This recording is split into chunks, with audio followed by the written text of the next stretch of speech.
And I get the joy of sort of creating some of these fun, creative communications and outreach opportunities that our goal is really to bring volunteer managers together in community and talk about these important topics. So we're just really trying to hold space for that. And if you're not familiar with us, Get Connected is our best-in-class volunteer management software, and we're serving thousands of organizations across North America, and it's designed specifically to meet the needs of volunteer managers and volunteer programs.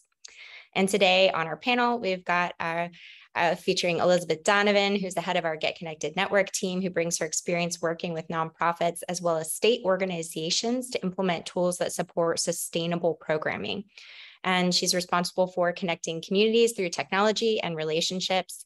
We have special guests today, so excited about Joan Maner, who is the Volunteer and Community Experience Director from Shalom Austin, and she'll be joining us today. There, she works to support the mission of Shalom Austin, focusing on enhancing the quality of Jewish life in the greater Austin area and around the world through philanthropy, education, social services, culture, spirituality, and total wellness. And Joan has cultivated a vibrant community of volunteers in her time there at her organization, and we look forward to hearing more from her today. And again, we also have Nate Barnes from our Get Connected Networks team joining us to manage the chat box where you can ask questions and share ideas. And we always work together to keep this a really helpful, healthy, and respectful space with the purpose of uplifting volunteer managers. And we've got folks here who are brand new to volunteer management, maybe some of us who are mid-career, and those of us who've been doing this for a while. So we all have something to learn from each other and to share with each other. And that's kind of why we're here, is to really share those ideas and see how things have changed. And so let's just go ahead and jump right into it. This is the fun part where I share my screen. Everybody knows how much I love it.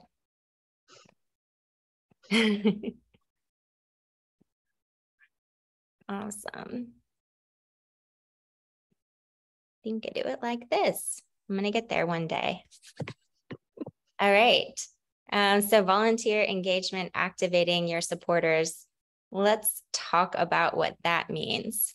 So here's what we'll cover today. One, we'll just talk about the definition of what is volunteer engagement and why is it important.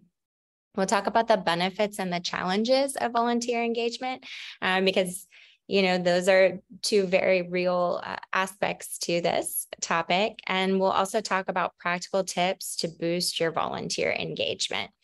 So stay to the end if you're able to for the practical tips on volunteer engagement. And we'll talk about some special topics about what defines an engaged volunteer, and that might look different program to program, organization to organization. But we'll talk about some sort of general guidelines to say what defines an engaged volunteer. And how can volunteer managers create an effective volunteer engagement strategy? And then what tools and practices support your volunteer engagement strategy? All right, so let's go ahead and just start off here. Volunteer engagement. Here, we've defined it as building strong relationships with your volunteers so they become long-term supporters of your organization. In the last webinar we hosted, we had some really great thoughts on this being a very important aspect of holistic volunteer stewardship and being a good steward of that relationship, and also about building a vibrant community. So I'll go ahead and tip this one over to our panelists. Tell me, what do you think of this definition of volunteer engagement? Is this in line with your thoughts? Do you have some things you'd like to add to that? Yeah, I would like to add one thing that makes a huge difference is, at least in the beginning, when it's a volunteer opportunity that has not been done before, showing up and actually being there. A lot of times people might coordinate a project, but the point person behind all of it wasn't there. And it's hard to build those relationships. You talk to people while they're there, you get the information, you follow up with them afterwards, see how their experience was. Sometimes just sending survey, letting people know you care about their feedback and want to know what they're interested in really, really helps. And then just talking to you helps people feel connected, because so much of volunteering is having a sense of belonging and a purpose, and being able to connect with people while doing that helps boost that. And so as the volunteer managers, directors, coordinators, showing up in those opportunities and letting them know you're part of the process there with them really helps create that sense of engagement.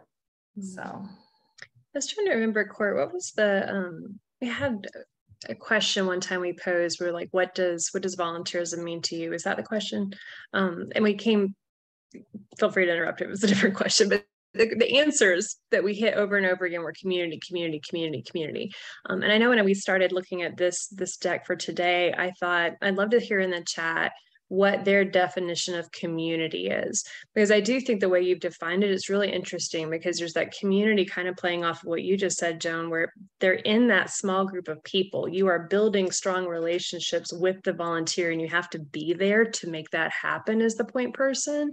But there's also the community that's the reason they're volunteering isn't necessarily, it's twofold, isn't it? Like, I think that's where I'm always trying to figure out, like, it's a little bit of I'm here because I love working with Court and Nate and meeting and being part of a community of people, but I'm also here because there's a community that wants to learn and build together, and in a community around an organization. They're there because of the cause and the purpose and what they're trying to accomplish and impact. That's bigger than just like the community of relationships, because it's the community of what they're trying to bring to their local community. So enough there, but I would love to hear just from, keep popping them in the chat. Nate can bring them up as it's relevant, but would love to hear, like, how do you balance that? Like, how do you build that small community relationship? Because that community is why they're coming in. They want relationships. They want to feel like a part of something and have friendships and community. And then how do you also then build community around your cause, your organization, so that they feel like they're impacting a community because they're doing work they really care about? Yeah, I think actually I'm remembering what this was. This was several months ago. And we said, I think the question that we asked in the chat was, what's the number one reason your volunteers show up and come back again and again? And a lot of volunteer managers responded with the word community. We actually made a word cloud out of the different responses, and community was the largest word because it had been said so many different times. And actually, Joan, you shared something with me the other day about why your volunteers are drawn to your program, that there were a lot of new people moving to the Austin area. And can you share a little bit about your experience with that? Sure. So part of what I do outside of volunteering, so I'm kind of like the point person, the first point of contact, essentially, for people who are moving to Austin and wanting to get to know about Austin, Jewish Austin, Shalom Austin, which oversees the Jewish Community Center, Jewish Family Service, and just trying to see what programming is available to them. They oftentimes will reach out to me looking for a program, and in that becomes volunteerism. It allows them to get connected to the community, and it allows them within Shalom Austin and then beyond, and helps them get an idea of different opportunities that are just happening around Austin, different things that exist. So definitely just having people want to get to know more about your program and about other programs that you partner with. Volunteering is a great way to do that for sure. And I wanted to actually say something based off what Elizabeth said about getting to know the organization. I have found what's been very successful is not just having one-off opportunities, but we just had an opportunity this weekend with the young adult division, the 20, 30-year-olds, volunteering at a ranch for participants with all sorts of developmental differences that are young adults that live at this ranch. And it's just right outside Austin. And it's coming into a thing now where they want to go like quarterly or go more often and not just do a different volunteering opportunity after. They want to form a relationship with those that are living at this ranch, and the ones that live there are the ones also working it. And like, this is, some people come in just for day center opportunities, but really having a consistent partnership also helps with that engagement rather than sometimes just a one-off. Sometimes one-offs are necessary. It depends on the need, but that's another way to really get to know the organization and to feel a sense of accountability and ownership and dedication to that organization whose cause you're aligned with. So I love it. We are getting some like really good questions coming in. And so I'm like, ooh, I want to put a pin in them because I feel like there's going to be a good time to address those questions specifically. And they really, they're kind of in line with some of what the programming that you've shared as well with us, Joan, and the way that you you manage that. So let's keep going and talk about this kind of nebulous thing. It's like, what does an engaged volunteer look like? What that might be different for each program, or at your organization, it might look very different than at my organization. And so this is some definition of sort of trying to define this thing that can be really hard to define, right? Because it's like an inner motivation, it's like an inner connection that somebody feels, maybe like an energy that they bring to your program. So somebody that demonstrates a sustained passion and commitment to your volunteer program, feels emotionally connected to your mission, invested in your program success, feels motivated by volunteering with your organization, enjoys volunteering with your organization, and supports and contributes to a positive organizational culture. I would encourage anyone to share in the chat, a little bit about what an engaged volunteer might look and feel like at your organization or in your program. And also kind of tip it over to you, Joan and Elizabeth, if you've got more that you'd like to add about what does an engaged volunteer really look like in your organization.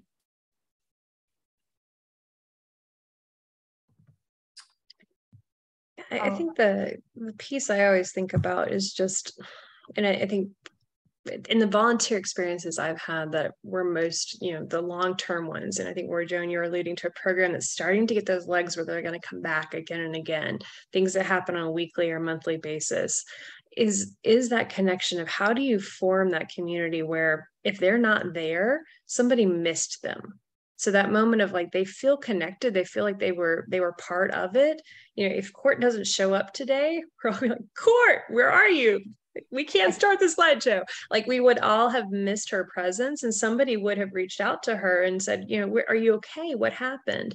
I think that piece of community is part of volunteerism, because you're not just trying to accomplish something, you're accountable to each other, because you're there to work together and build relationships and find out what are those hidden strengths and talents that someone has that you can start to weave into other programs within your organization.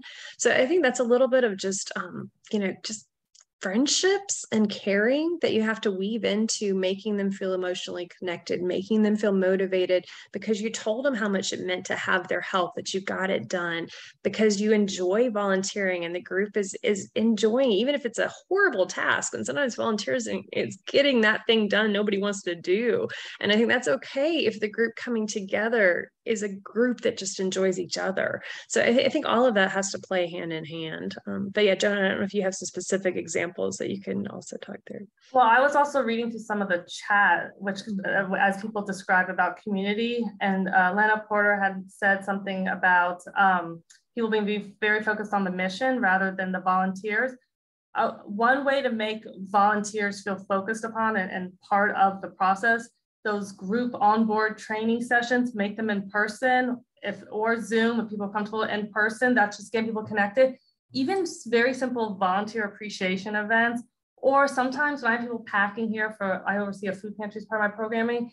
I'll have like a couple snacks, just making the process feel very personalized. If you can't get the whole organization on board with that, there's little ways to do little volunteer appreciation. Call up the volunteers afterwards, send them an email just thanking them. Galaxy now sends those emails for me, but I also will send up like backup, just personalized ones, especially for newer volunteers who are new to it. So just sometimes those extra touches are a way to help really engage the volunteers and make them feel like what they did mattered and that they are really part of the. Our connection got a little slow.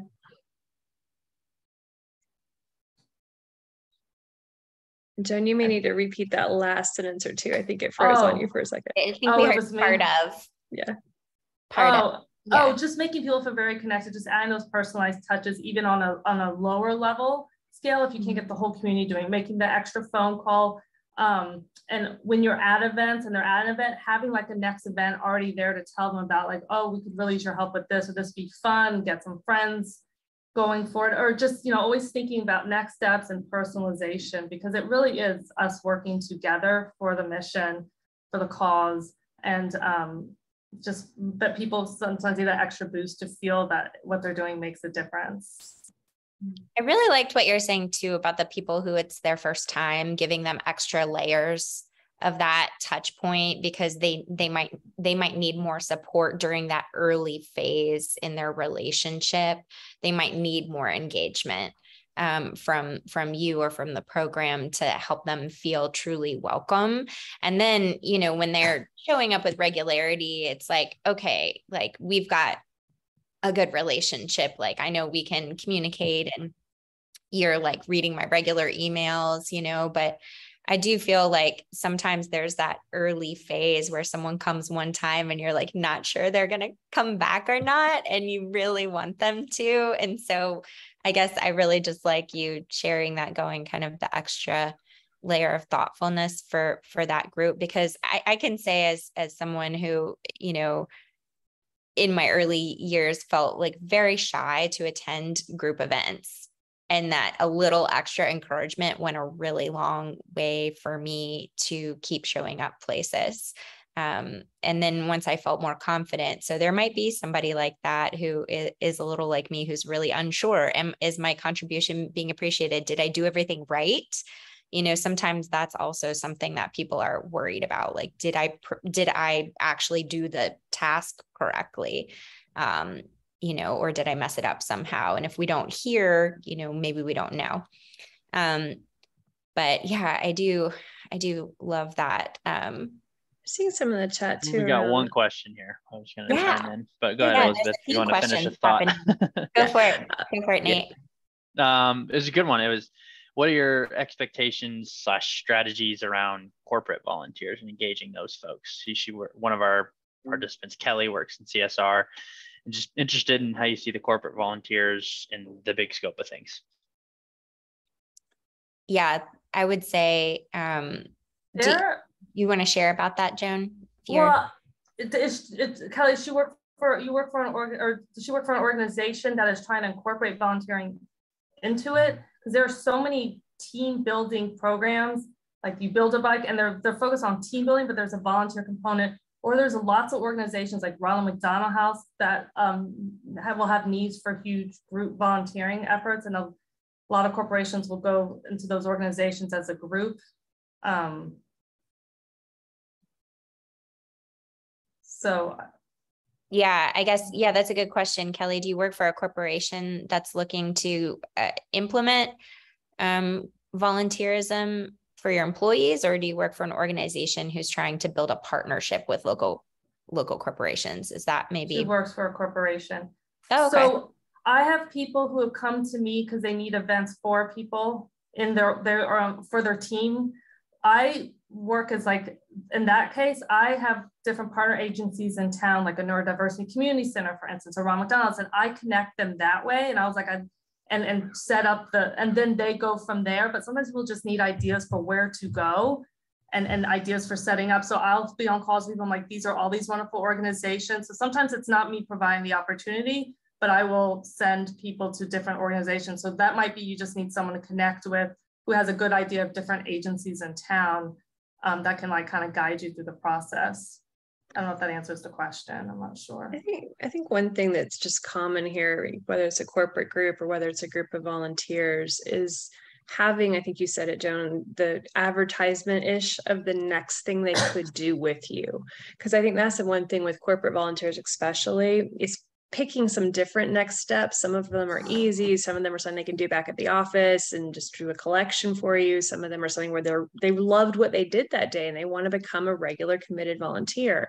So having kind of those different paths and different amounts of time or amounts of skill that you can then say, like, these are some of the ways, if you're enjoying what you're doing in this group today, whether you're just friends and family coming together for a volunteer experience or a corporate group that's coming, you want to think about that. It's a spectrum. There's a mixed bag bag of people sitting there. And what appeals to me is not necessarily what's going to appeal to Nate, or what works for my schedule won't work for Nate's. So you've got to kind of have that offering to say, like, these are ways you can support us if you like what we're doing today. Here's how you can support us on your Facebook page by just sharing with your friends what you did and a link back to our organization. Here's how you can do something that's a take-home project that maybe you're going to invite people to do because it's very tangible.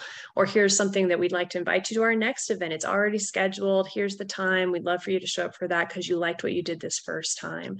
I think those pieces are just so critical, whether it's corporate or not, or the nonprofit ends to having these big one-time things, and they lose that momentum that there could be that traction built with that group, where some of them will continue on the journey with them if they just knew there was an option to do more. Yeah, I am like really enthusiastic about all of the comments and questions and discussion happening in the chat. There's so much here to talk about. Everybody is like bringing up some really great important points. So I'm like, ooh, let's keep moving. And then like, let's just have time to like talk about these questions. So let's just address some of the common challenges that many of us run into. And if there's something different than this list, you can share it in the chat as well. I would say number one, setting a baseline, like how engaged are your volunteers right now? That's really helpful for understanding, like, we want to grow something, but where are we at now? So just like really evaluating that. And it could be like anecdotally, informally, like, oh, people are not responding to our emails at all, you know, or it could be something a little more formal, like a survey, or somewhere in between. Planning, you know, do we need to take a fresh look at our engagement strategy? I see there are some folks in the chat mentioning that they're in that place where they're, you know, implementing new processes and systems. They've got some people who've been there for a really long time and some people who are brand new. So how do we like bring everyone together? I think that's a really important aspect of kind of implementing a strategy, is making sure that your volunteer community is like on board with that and they're going to participate in it. And I think probably communications, that's like a challenge, but it's also really important. And probably actually preparing your volunteer base for these challenges and giving them some buy-in, like, why are we implementing a new system? Well, this new system is going to help us like track your volunteer hours. It's going to help us apply for grants that keep our organization going, you know. So if you can give them a little bit of that insight, I think, into that big picture vision, it's maybe a little easier to sort of grease the wheels, if you will, on like making a change, you know. So then also like streamline tools, like having the ability to send a lot of emails, having the ability to really, you know, match volunteers and having the ability to do that more easily, so it's not as cumbersome for you. What other challenges, Joan, would you say as far as volunteer engagement that you've run into? I was thinking of so many other questions people were asking it. So volunteering. So a big challenge I see is idle hands. Volunteers, when they sign up to something, they don't want to necessarily be waiting for the next opportunity. So what happens is sometimes when I have people signing up for one opportunity, if something is falling through, or we do a friendly visitor program and I'm waiting for them to get a match, I'm already talking to them about other services that we do. I support a lot of we have case management here at Druze Family Service. I support a lot of their service efforts. I oversee the food pantry for them, a friendly visitor program for them, and then also work closely with therapists. So we have so many different needs. And so I always just let them know, you know, at the moment, we also need help with so forth. Would you like to try this out and see? So just always having, doing something, making sure there's not like idle the hands, which happens, but then volunteers, that's the more time they have to wait to get an opportunity that's a match for them, the more likely you're going to lose their attention. And they might move on to another. So that's engagement. I mean, so much of it is really having the opportunities there and letting them know you're working on it, or you have another opportunity where you could use help, or and talking with them more, kind of like the interview process about other things that are of interest, because sometimes they may have not realized, you're like, oh my gosh, it actually works perfectly. And we're looking for someone to help drive someone to this, or so having that in line. Yeah, because you have a lot of different types of programming at your organization where we have someone might think they want one thing, but you might have something else perfect for them you just don't know about. And we have people looking to get engaged because they want to join, like I brought the young adult division early. So they want to do programming, social events that way. And we're now bringing volunteering into that so people can maybe get engaged in that program, but do it through volunteering because we have the needs and it's always just needing the volunteer. So we're incorporating it into this programming that already exists, but making volunteering a component of that social program, that learning program. I'm incorporating the volunteerism into it. I love it. I love it. All right. So what are some of the benefits of volunteer engagement? We're familiar with a lot of them, right?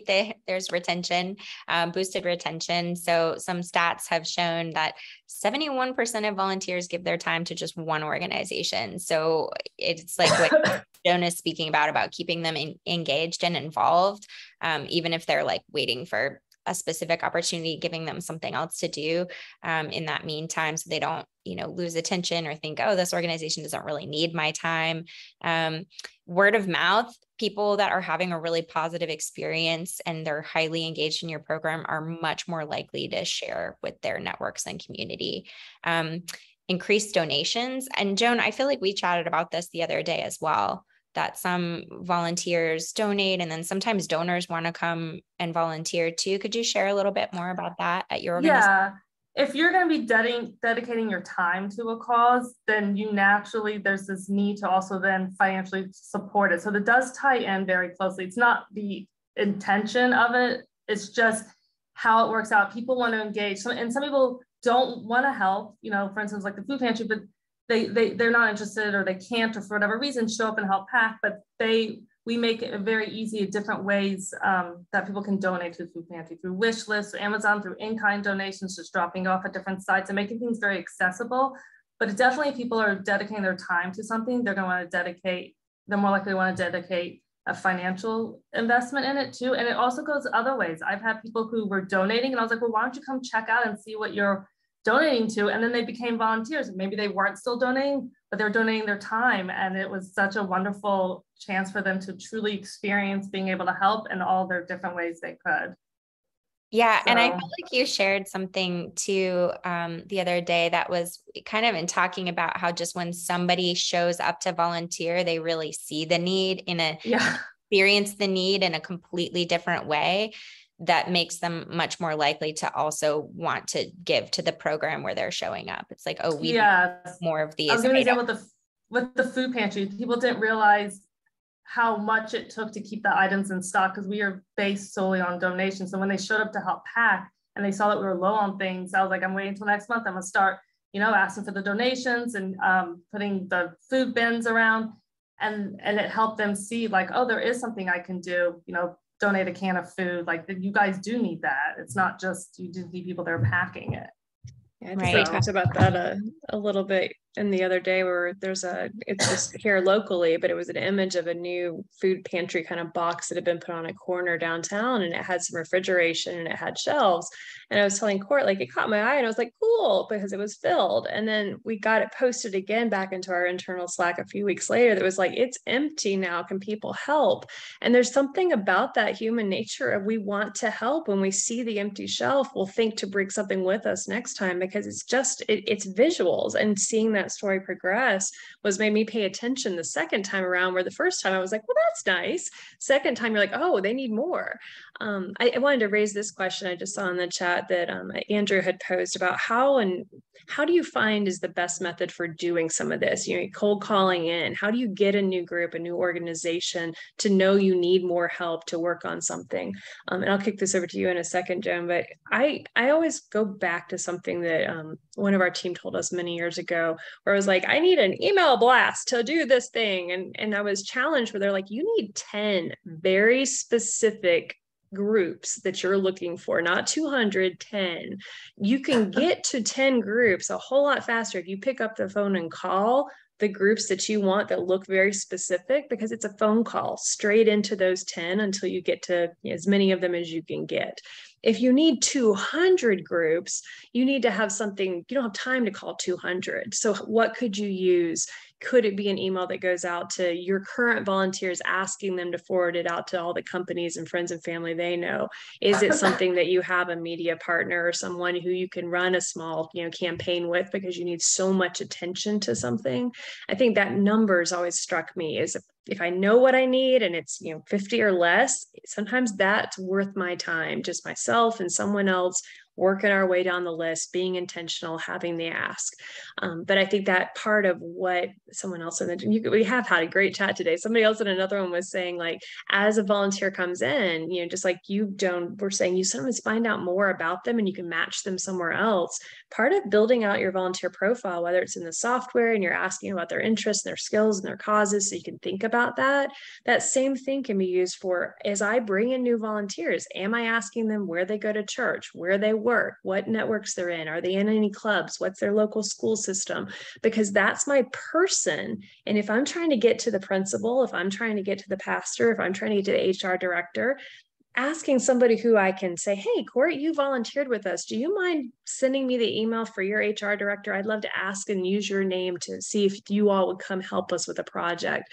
That's so much more powerful than walking in cold. Then I would always, always note that.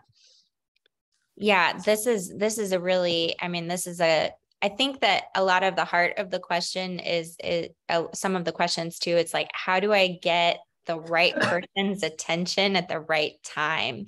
And that is, definitely an age-old question. I think we all ask ourselves that, every day for a variety of different reasons. I would say, sometimes you can host an event that educates people about your program and invite people that you'd like to connect with in the community to the event, or you can offer to come and share with them, about the work that you're doing in the community and how a partnership could be, of benefit to not only your organization, but also to their organization as well. So community partnerships can take place in a lot of different ways. I'm just a big proponent of just like talking to people, like finding a way to talk to people and finding a way to connect with people. I spend most of my volunteerism time working at an equine nonprofit, and I can tell you horse pictures get a lot of attention. I get asked all the time, people just send me messages, how can I get involved? And I'm like, thanks, I'm glad you asked. Like, we're having an event, and so it's interesting how, it depends on your cause, right? So not every cause has like pictures of horses in a field. Like, so you have to find like what it is that thing where people are connected, because they might come to our organization and they might spend the entire afternoon clearing a trail, which is not the most romantic of work. But then they get that point of connection in the afternoon by getting to have lunch in the barn and be surrounded by the animals, and so it's kind of like they get to still have the picture moment that drew them in, even though they did some like really challenging work. So but let's keep moving, because I think we could spend the entire last portion of our time together just answering questions. Joan, do you have something to share? I just want to add to that. If you are your own organization, not like we are our own volunteering organization, it's a huge component of it, but a great way is just, for instance, I'll give a perfect example. There's a dog rescue I rescue a lot from, like a lot, it's a problem, but a good problem. But I'm obsessed with them, and I just buy all their shirts and I wear around town. People think I work for them, and they always will ask me about the organization. So you are your own advertisement. So if you are in food rescue, dog rescue, and any other kind of unsheltered population, so you wear those shirts, wear them out, because people will see and ask questions. You'll see it a lot during political season. You'll see it a lot year round for volunteerism. And tabling is also a great way. I show up, and I have people showing up and just showing up at different rallies that may not necessarily pertain to all of what you guys do, but you just never know. A lot of different kind of rallies, just showing up in person makes such a huge difference. And just one of the last thing I was gonna say is just, if you work for an organization that has other components to it, for us, it's different, adult programming, different young adult programming, so forth. I joined Facebook when I started this job because I had to build up this whole volunteer program.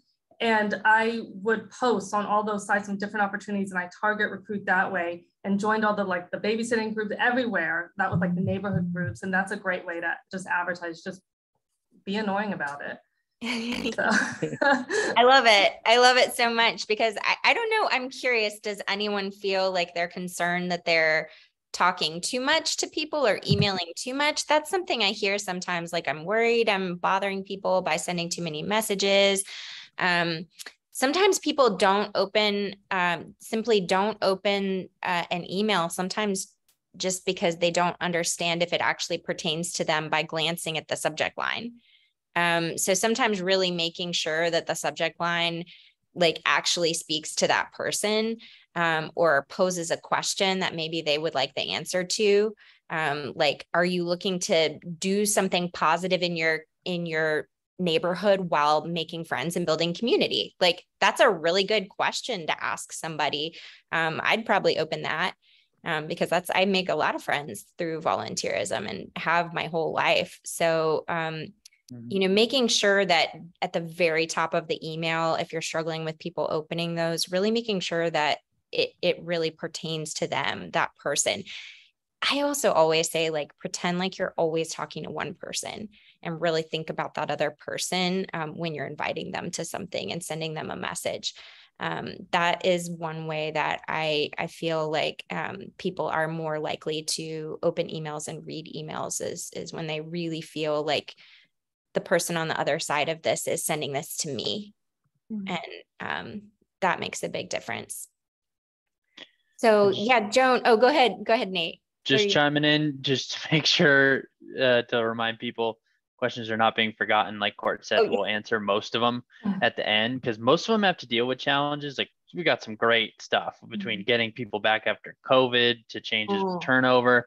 Great stuff to talk about, but we'll go through this first. And I think John just got his question answered about the emails. So good. Good. I just said that. As you were.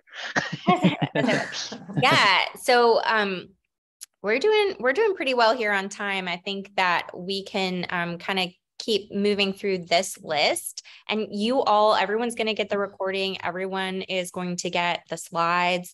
On Monday, we'll send out the recording, the slides. You'll also have a bonus volunteer engagement planning guide that I created for you, and also some fun supplemental resources that will kind of help with some of these other things that we're talking about. And I feel like, Joan, you had talked a little bit about, you really were like, okay, I'm going to pick Facebook to start building up my volunteer community. That's like, and you were just like, I'm just going to do this one thing. How do you sort of use that Facebook group in your volunteer engagement strategy? Like, how do you do that in there? So I inherited the Facebook. There's this like Shalom Awesome volunteering page. I inherited it from someone who had gotten it started that was temporarily trying to start building up some volunteer programming. So that was like, I wasn't even on Facebook. So I was like, well, that's it. I'm just gonna go with Facebook, because then I don't have to get overwhelmed too much social media. And then I just started joining other Facebook groups that would have people like members of the community, so that they would be targeted that way. Did it freeze? No. You're good. I briefly froze again.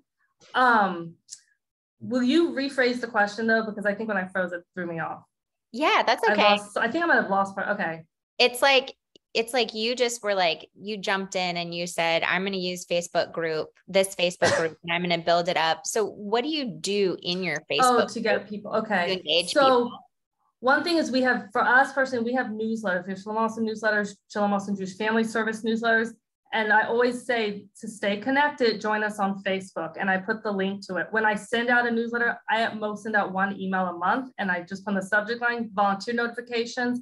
I'm actually now using Galaxy, because I was trying to do all this with emails and Excel spreadsheets. And I was like, we have got to get a program. So my organization was on board and we got a program.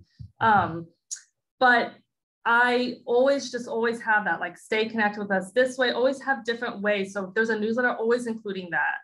Always including an option for further engagement. And I always say, if you like to unsubscribe from this newsletter, you may do so, just let me know, kind of thing. But always, if Facebook's your thing, Instagram's your thing, if it's a newsletter you want people to know, always include that everywhere where you're sending out information about what you do, because someone may have not noticed it in the general volunteer thing, and maybe they see it somewhere else. So just always including it is how that works for me. I like part of that strategy too, because it's kind of like, if you've got, you know, I think you were saying we're your system of record, but if you've got a place where you're like, I know this is where all the details live, whether it's in Galaxy or wherever you're going to put all the details, then all those things that you're doing, the newsletter, the Facebook, somebody who does do an Instagram post on your behalf, as long as that link back to where all the details are is always included, you can't really mess it up. Because I think, Court, you know, the underlying message I always hear from you is, if I care about, you know, a shelter or dogs or a hospice program, there's never going to be a moment where I'm like, man, they got too much support for this cause that I love. You know, like I'm not going to hit that moment. So if I see it in 9 different places, I'm not annoyed. And I think as a person who wants to control messaging, worst case would be they see it, but they can't figure out how to get involved. So as long as I know that like that link is going to bring them back to the database I use to manage the details, and the picture hyperlink's going to bring them back to the database where I manage the details. As long as I'm feeding from all those places back to the place, whether it's a spreadsheet or whatever, I think that's where you get, I think we've seen in the chat, some of your best volunteers and your best people who can spread your word. I love that, because they can go out and do the thing. As long as they put in the hyperlink, you're okay. And they can send it through all their media sources as well. So I love that. That's really cool. Yeah, I share links to things all the time, especially when people are asking me for things that I don't have capacity or time for. I'll share with them. I'm like, oh, well, this group might have time, or this organization might be one to partner with. Because I know that happens to probably everyone here. You probably get asked to do a lot of fun things all the time. And you're just one person at the end of the day. So how can you allow your one person team, or, if you have maybe as many as 4 people, but how can you multiply that by sort of really getting your volunteers on board with, and having a system that you can make life a little easier for you. Joan, you had a really cool story about volunteer matching that I wanted to ask you about, because I really do feel like volunteer matching is a place where you see high levels of engagement when you find the right opportunities for people. And I know you were talking about I think it was the preschool program. Oh gosh, there were several ones. I was thinking you were talking about one about a friendly visitor program that I did, or that happened. I'm not even sure which one. There have been so many very successful. I mean, there's ones that are not successful, but then fortunately, I don't remember those as well, because it can really overwhelm you. But I will say that I'm not sure with the preschool one, because I'm thinking of actually another one came to mind when you said that. But for instance, we have someone who is a case management client, lives here alone, no family, older, and we really wanted to find a friendly visitor for her. And I wanted to be someone, I always look for those shared interests. And one thing that stuck out to me, both of them, was music. It has now become where the friendly visitor's husband now picks up this senior in the community and takes her to her choir shows and her performances. And the match just became like, it was like, she doesn't have family in town. Both of them actually didn't. So it's become like they've turned into family. So that was one of the successes. Yeah, the preschool one, I remember the one you're talking about, Court, it stuck with me too. So John, I'll let you take it once I hand it to you. But it was like you were talking about, you had people who were coming in to be with the preschool program. You were recruiting from sometimes the grandparents that could come because they had more time during the day. But then you also had like parents that could do, or aunts or uncles, and expanding that, like, what did it mean to partner with these children? It was a really cool story you shared. Yeah, I mean, basically what happens is that if we have people, well, this might actually be another one, but when we have people, sometimes the opportunity is great when we are advertising. You have to think about that. It's not always specific. If you need an opportunity at preschool, you don't just go to the parents. Like I advertise, like we have adult 60+ program. This is the one you're talking, and I will go and advertise for them. Like grandparents can go too, or I oversee a preschool volunteering program. And I was like, parents don't have to come, like enjoy your day off, have the grandparents bring them. And that's a way to really create this where volunteering doesn't feel like a chore, maybe for families want to get their children involved, but maybe they need a break at Sunday morning. So then the grandparents take them.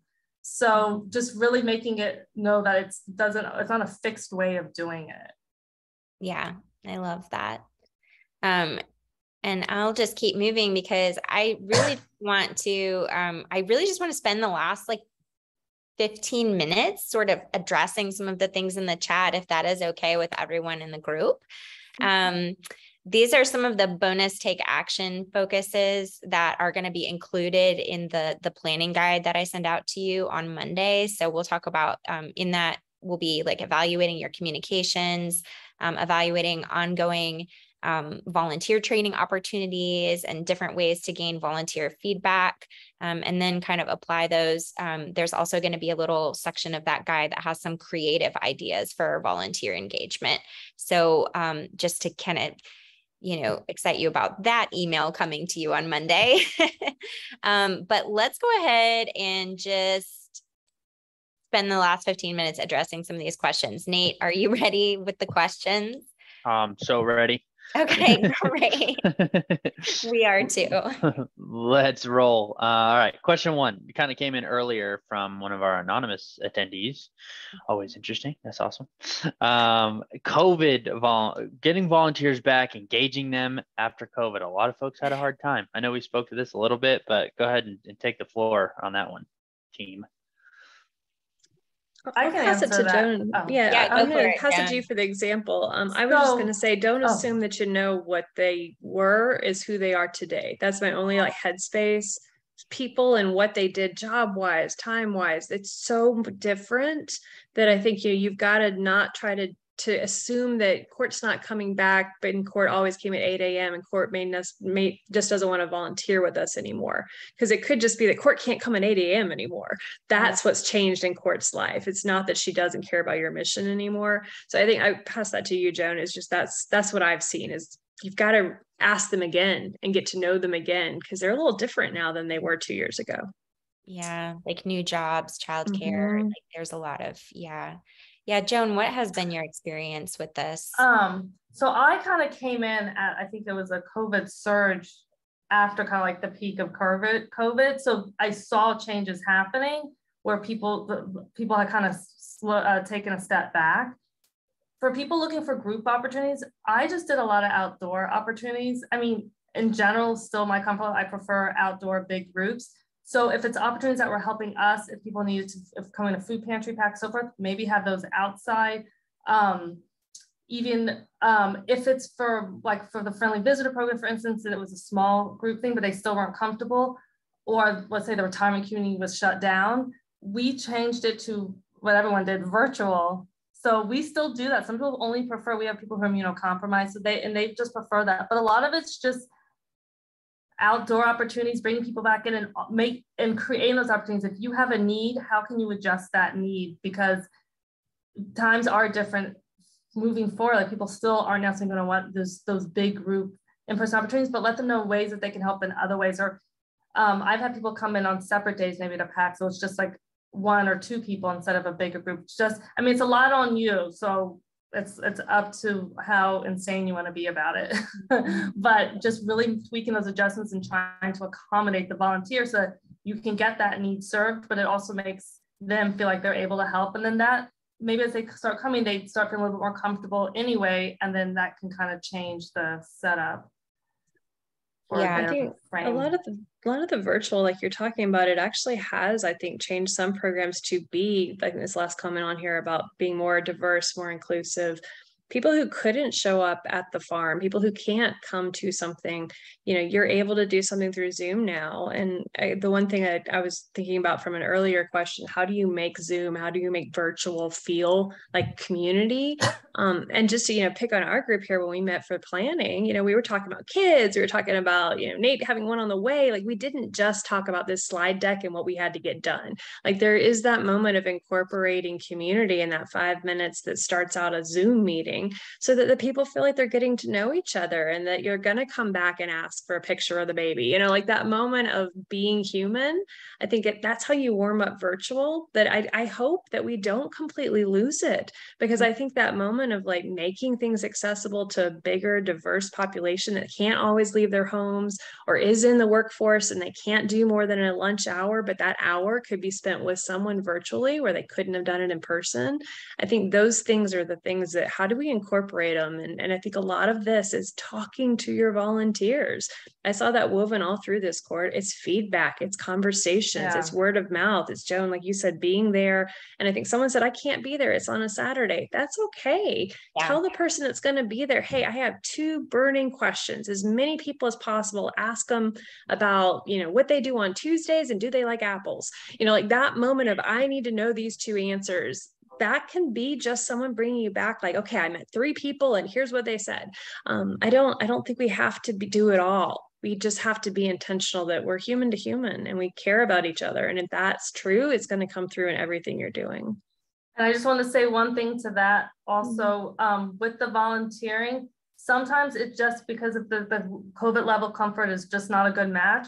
That's when like you get the lay leaders, you get the committee, we'll be like, would you like to be part of a committee, a planning committee for us? And then those meetings are done over Zoom, and there's other ways to have people part of the process. I've had people do that when I was like, actually, I really need help planning this. I'd love to get feedback. Can you help be a part of a committee for me? And that is such a dedicated time that is so worthwhile. So sometimes the hands-on events aren't going to be available, but there are other ways to incorporate someone's time into the volunteering need.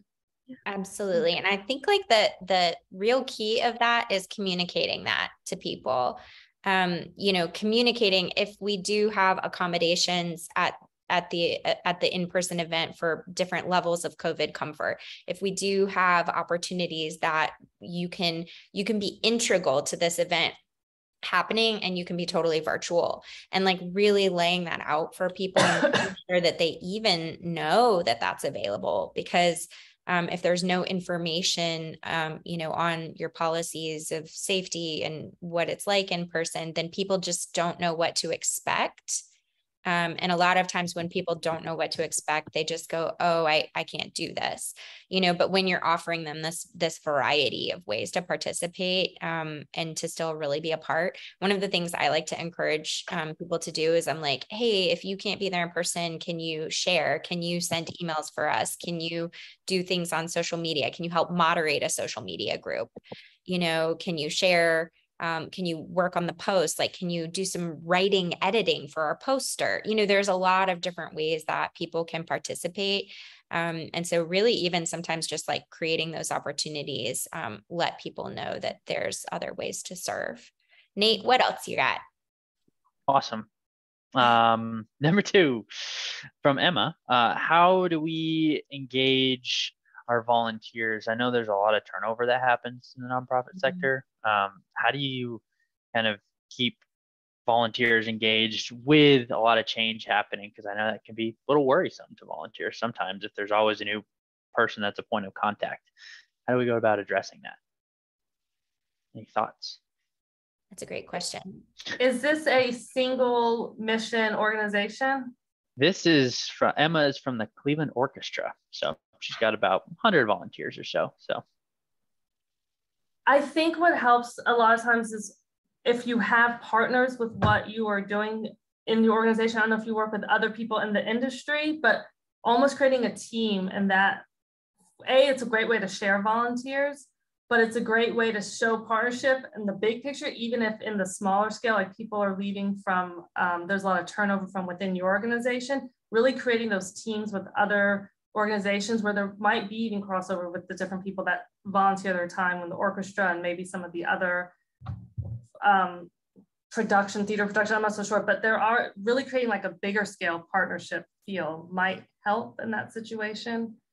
That's a great idea. Yeah, like ballet or theater or, other sorts of things that might use the same type of volunteers, like maybe like they have ushers, I'm guessing, is maybe one of the ways that people are volunteering at these productions. So that's brilliant. I love that.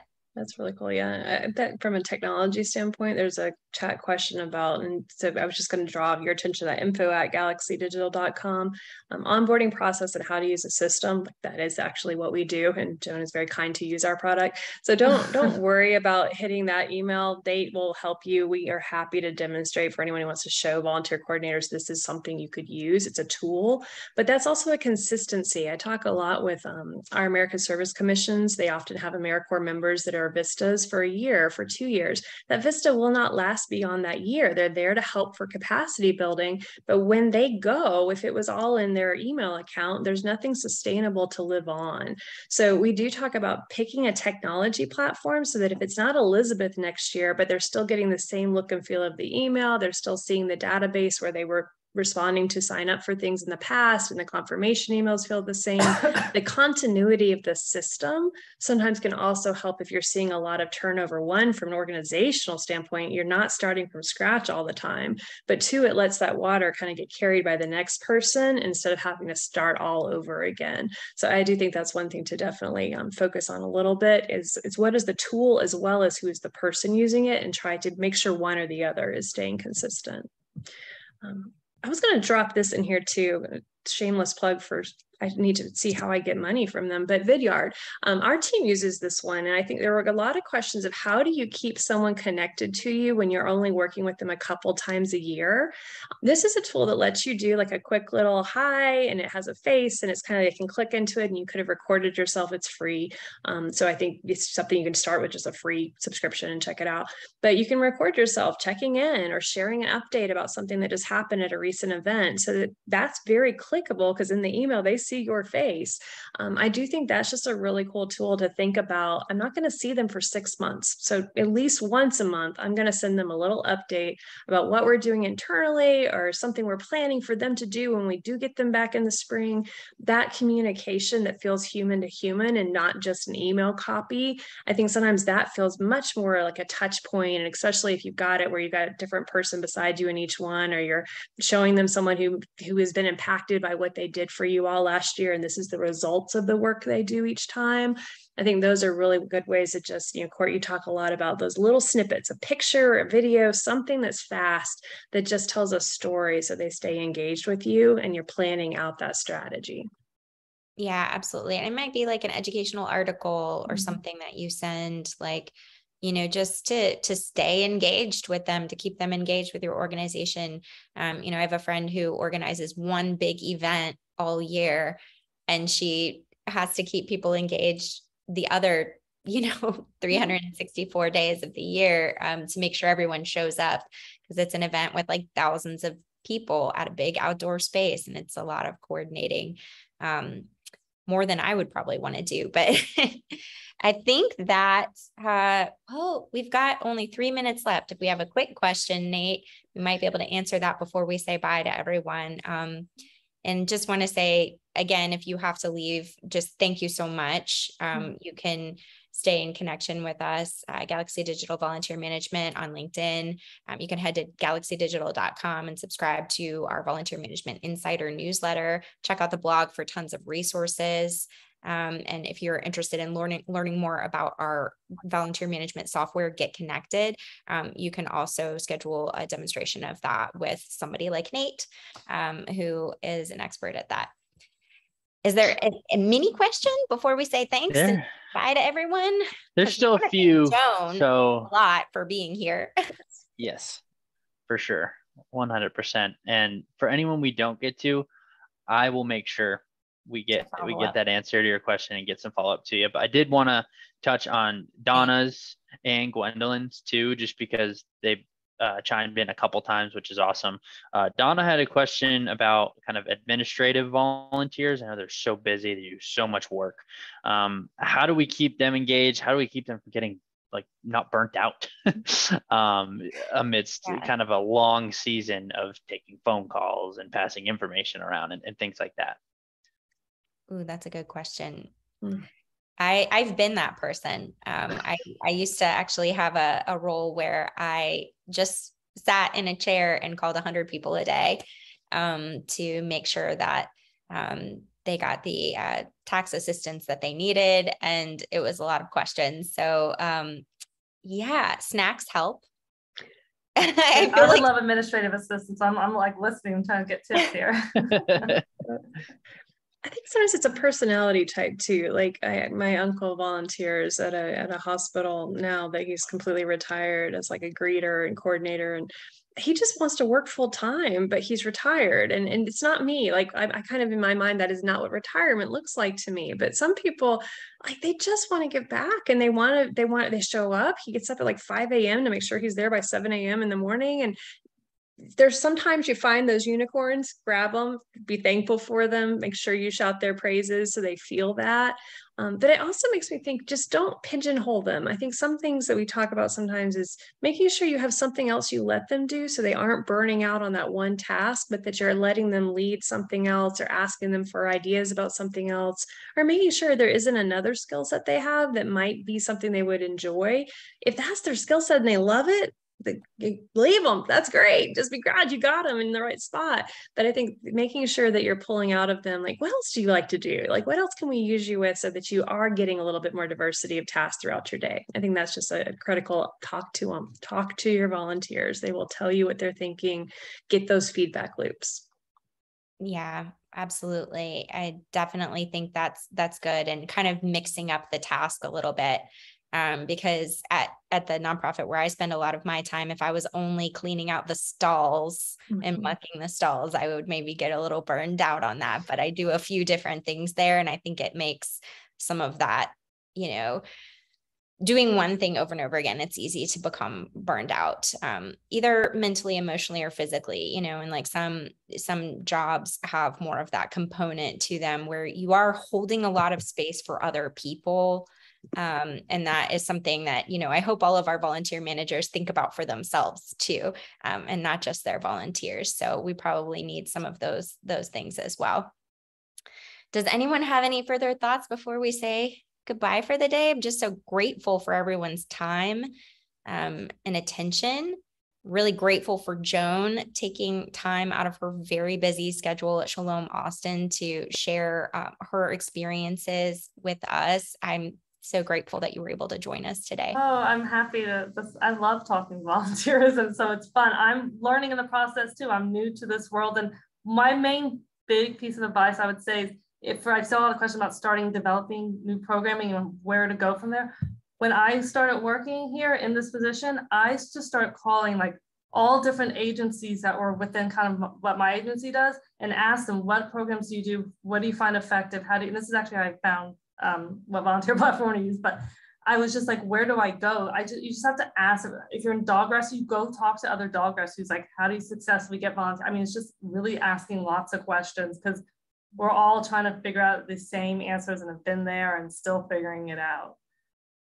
So yeah, absolutely.